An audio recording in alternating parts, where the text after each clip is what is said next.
Proses pencernaan makanan dimulai sejak makanan masuk ke dalam mulut. Di dalam mulut terdapat alat-alat bantu pencernaan, yaitu gigi, lidah, dan kelenjar ludah. Di dalam mulut terjadi proses pencernaan secara mekanik dan kimiawi.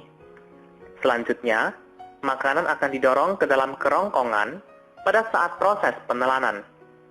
Kerongkongan merupakan saluran penghubung antara rongga mulut dengan lambung. Kerongkongan berfungsi sebagai jalan makanan yang telah dikunyah dari mulut menuju lambung. Lambung ataupun ventriculus merupakan kantung besar yang terletak di sebelah kiri rongga perut sebagai tempat terjadinya sejumlah proses pencernaan. Dinding lambung mengandung sel-sel kelenjar yang berfungsi sebagai kelenjar pencernaan yang menghasilkan getah lambung. Getah lambung mengandung air lendir ataupun musin, asam lambung, enzim renin, dan enzim pepsinogen. Getah lambung bersifat asam karena banyak mengandung asam lambung. Asam lambung berfungsi membunuh kuman penyakit atau bakteri yang masuk bersama makanan dan juga berfungsi untuk mengaktifkan pepsinogen menjadi pepsin.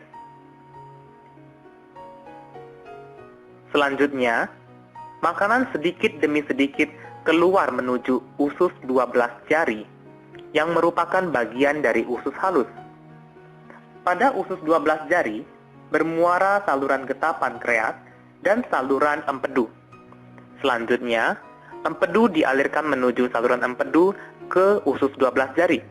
Getah pankreas mengandung enzim-enzim sebagai berikut, yaitu protease yang mengubah protein menjadi asam amino, amilase yang mengubah zat tepung atau amilum, dan lipase yang mengubah lemak menjadi asam lemak.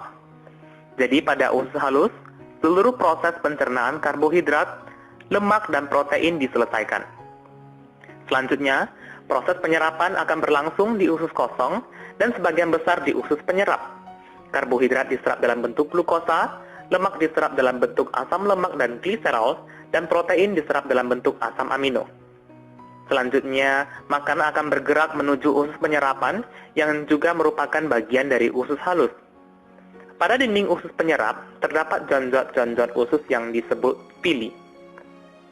Pili berfungsi memperluas daerah penyerapan usus halus, sehingga sari-sari makanan dapat terserap lebih banyak dan cepat. Dinding pili banyak mengandung kapiler darah dan kapiler limfe, ataupun pembuluh getah bening usus. Agar dapat mencapai darah, sari-sari makanan harus menembus sel dinding usus halus yang selanjutnya masuk ke pembuluh darah atau pembuluh limfe. Asam lemak dan gliserol bersama empedu membentuk suatu larutan yang disebut misel. Pada saat bersentuhan dengan sel pili usus halus, gliserol dan asam lemak akan terserap. Umumnya sari makanan diserap saat mencapai akhir usus halus.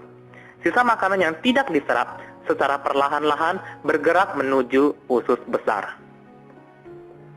Pada usus besar, yang disebut juga dengan kolon, akan terjadi proses pembusukan makanan. Usus besar terdiri dari bagian yang naik, yaitu dimulai dari usus buntu, bagian mendatar, bagian yang menurun, dan berakhir pada anus. Di dalam usus besar, terdapat bakteri Escherichia coli.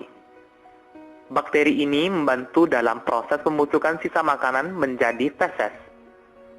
Selain membusukkan sisa makanan, bakteri Escherichia coli juga membantu untuk menghasilkan vitamin K. Vitamin K berperan penting dalam proses pembentukan darah. Perjalanan makanan sampai di usus besar dapat mencapai 4-5 jam. Namun, di usus besar, makanan dapat disimpan sampai 24 jam.